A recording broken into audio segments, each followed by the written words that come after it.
Το σπίτι είναι δικό μου και θα το πουλήσω πριν μας κάνει έξωση η εφορία. Κανείς δεν θα μας κάνει έξωση, πατέρα. Ναι, καλά.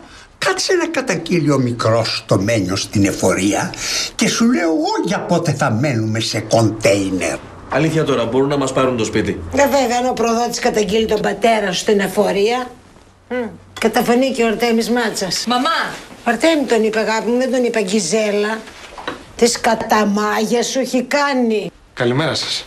Ακόμα μέσα στο σπίτι μας κυκλοφορεί Ιούδα. Ασημάκι! Έλα, μα άστον να λέει, Χριστίνα, άστον να λέει.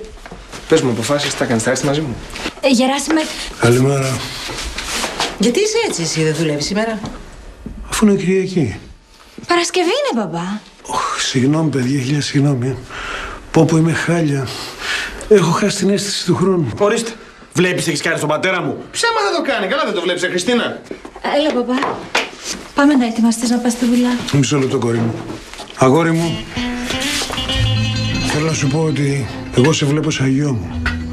Και να με καταγγείλεις και στη φυλακή να με κλείσεις και πίσω από τα κάγκελα εγώ θα σ' αγαπώ. Πάμε να ντυθώ. Έλα, άντε πάμε να φύγουμε κι εμείς, Χριστίνα. Άντε πάμε. Γεράσιμε. Δεν είμαι σίγουρη.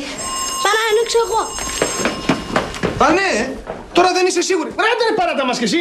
Χριστίνα, πάμε να φύγουμε, σε παρακαλώ. Να έρθουμε κι εμείς μαζί. Εσύ δεν έχεις να πας πουθενά. Τι δουλειά έχεις εσύ? Σε μισό.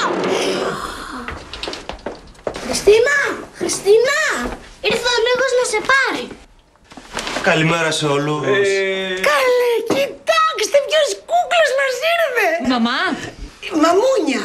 Αν αυτό υπονοείς δηλαδή ότι εγώ του τηλεφώνησα. Ο Νίκος μας έχει το ένστικτο από μόνος του και εμφανίζεται όταν το χρειαζόμαστε. Το μαναράκι μου. Τι συμβαίνει, κυρία Λαμπρινή μου? Πού να στα λέω, αγάπη μου, και είναι ακόμη χάραμα. Πάμε μέσα, Νίκο. Πρέπει να μιλήσουμε. Πάτε παλικάρι μου, κούκλε μου, κούκλε μου.